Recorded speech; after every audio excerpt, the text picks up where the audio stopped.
Captain Anshuman Singh ने असाधारण बहादुरी एवं त्याग का परिचय देते हुए देश हित में अपना सर्वोच्च बलिदान दिया। सम्मान ग्रहण करेंगी उनकी धर्मपत्नी श्रीमती स्मृति एवं माता Shrimati Manju Singh. He was very much capable. He would tell me, I'll die with a brass in my chest. Just because I am not going to die an ordinary death, like nobody would know. हम आज अगर सुबह सो के उठें तो अपने बेटे की उस पुरस्कार को देख पाते कि ठीक है, तो बड़ा फक्र होता, लेकिन ऐसा सौभाग्य नहीं मिला और हम तो छू भी नहीं पाए।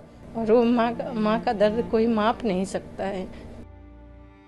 कैप्टन अंशुमन सिंह के शौर्य और शहादत की कहानी, उनकी पत्नी स्मृति की पथराई आंखें और बगल में खड़ी कैप्टन अंशुमन सिंह की मां मंजू सिंह। 5 जुलाई को राष्ट्रपति भवन से आई इस तस्वीर ने लोगों को झकझोर दिया। हर कोई कैप्टन अंशुमन की बहादुरी और उनके परिजनों के त्याग को सराह रहा था। हर कोई कैप्टन अंशुमन के परिवार के साथ खड़ा था। लेकिन हफ्ते भर के भीतर ही माहौल बदल चुका है। सोशल मीडिया पर बहस छिड़ गई है, 2 खेमे बढ़ गए हैं। एक कैप्टन अंशुमन की पत्नी का समर्थन कर रहा है तो दूसरा उनके माता पिता की। लोगों ने अपने अपने विचारों और पूर्वाग्रहों के आधार पर खांचे बांट लिए हैं। कोई अपने जवान बेटे को खोने वाले माता पिता को कोस रहा है तो कोई महज 5 महीने में अपने पति को खोने वाली पत्नी को।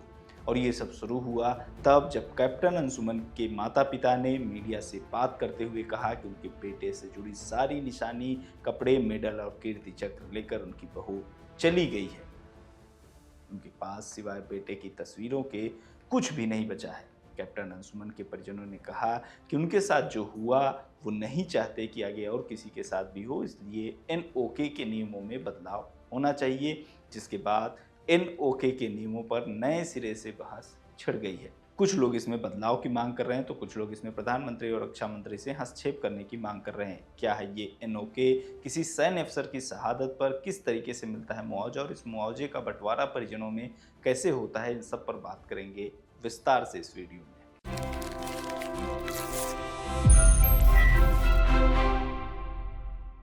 कैप्टन अंशुमन सिंह भारतीय सेना के जाबाज अफसर 19 जुलाई 2023 को सियाचिन में शहीद हो गए। 5 जुलाई 2024 को राष्ट्रपति भवन में आयोजित एक कार्यक्रम में राष्ट्रपति ने कैप्टन अंशुमन सिंह को मरणोपरांत कीर्ति चक्र से सम्मानित किया, जिसे कैप्टन अंशुमन की पत्नी और उनकी मां ने ग्रहण किया। इस सम्मान समारोह के कुछ ही दिन बाद एक ऐसी खबर आई जिसकी किसी को भी उम्मीद नहीं थी। कैप्टन अंशुमन के माता पिता ने NOK नियमों में बदलाव की मांग करते हुए जो बात कही उसने सबको झकझोर दिया। उनको बहादुर बनाने के क्रम में माता पिता, परिवार, परवरिश, उनके गुरु, उनके मित्र, सबके अपना अपना सहयोग है। जैसे किसी व्यक्तित्व का निरूपण होता है और निर्धारण होता है, तो पत्नी तो अभी 5 महीने से आई थी।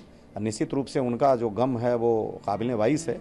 लेकिन अगर ऐसा है कि हम आज अगर सुबह सो के उठें तो अपने बेटे की उस पुरस्कार को देख पाते कि ठीक है, तो बड़ा फक्र होता, लेकिन ऐसा सौभाग्य नहीं मिला और हम तो छू भी नहीं पाए। तो यही कुछ गम थे जो कि सरेबज़्म हमने अपनी दास्तां को बयां की। दर्द है कि मेरा बेटा मेरे साथ नहीं है। इसका कोई अंदाजा ही नहीं लगा सकता, एक माँ ही लगा सकती है। कैप्टन अंशुमन के पिता ने कहा कि वो कीर्ति चक्र को एक बार छू तक नहीं पाए। फिलहाल इस पूरे मसले पर कैप्टन अंशुमन की पत्नी स्मृति की कोई प्रतिक्रिया नहीं आई है। अगर उनकी तरफ से कोई प्रतिक्रिया आती है तो वो भी हम आप तक पहुंचाएंगे। लेकिन इस पूरे घटनाक्रम से NOK को लेकर नए सिरे से बहस छिड़ गई है। ऐसे में इस प्रावधान को समझना जरूरी हो जाता है। NOK यानी नेक्स्ट ऑफ किन, यानी निकटतम संबंधी। मतलब ये कि जो भी व्यक्ति ड्यूटी पर है उसका सबसे नज़दीकी रिश्तेदार। अगर ड्यूटी पर तैनात व्यक्ति को कुछ हो जाता है तो जिस व्यक्ति को सबसे पहले सूचना दी जाती है वो होता है निकटतम संबंधी। इसे NOK कहते हैं। जैसे बैंक या अन्य फॉर्म भरते समय हम नॉमिनी भरते हैं, हम ये बताते हैं कि हमारे बाद हमारी चीज़ों पर किसका अधिकार होगा, वैसे ही सेना में NOK होता है। चूँकि सेना की नौकरी में जान का खतरा ज़्यादा होता है, इस वजह से यहाँ ये चीज़ ज़रूरी हो जाती है। सेना में भर्ती होते ही रिक्रूट का NOK रजिस्टर कर लिया जाता है ताकि किसी अनहोनी की स्थिति में परिवार को उसका हक मिले। जब भी कोई नया सैन्यकर्मी या रिक्रूट आता है तो उसका NOK उसके माता पिता ही होते हैं। माता पिता के न होने की स्थिति में लीगल गार्डियन जो भी होता है, जो भी कानूनी अभिभावक होता है, वो NOK होता है। लेकिन जैसे ही सैन्यकर्मी की शादी हो जाती है तो फिर NOK चेंज हो जाता है और माता पिता की जगह पत्नी का नाम दर्ज कर लिया जाता है। बीबीसी हिंदी से बात करते हुए lieutenant general Nitin Kohli retired बताते हैं कि अगर सैन्यकर्मी के पास पर्याप्त कारण है तो फिर वह अपना एनओके बदल भी सकता है, लेकिन ऐसा होता बहुत कम है। मरणोपरांत पेंशन और इंश्योरेंस का लगभग 67% हिस्सा एनओके को मिलता है। बाकी का जो 33% हिस्सा बचता है उसके लिए सैन्यकर्मी नॉमिनी तय कर सकता है। यानी अगर एनओके पत्नी है तो फिर बाकी हिस्से के लिए माता पिता को भी नॉमिनी बना सकता है, या फिर पत्नी को 67% से ज़्यादा भी हिस्सा दे सकता है।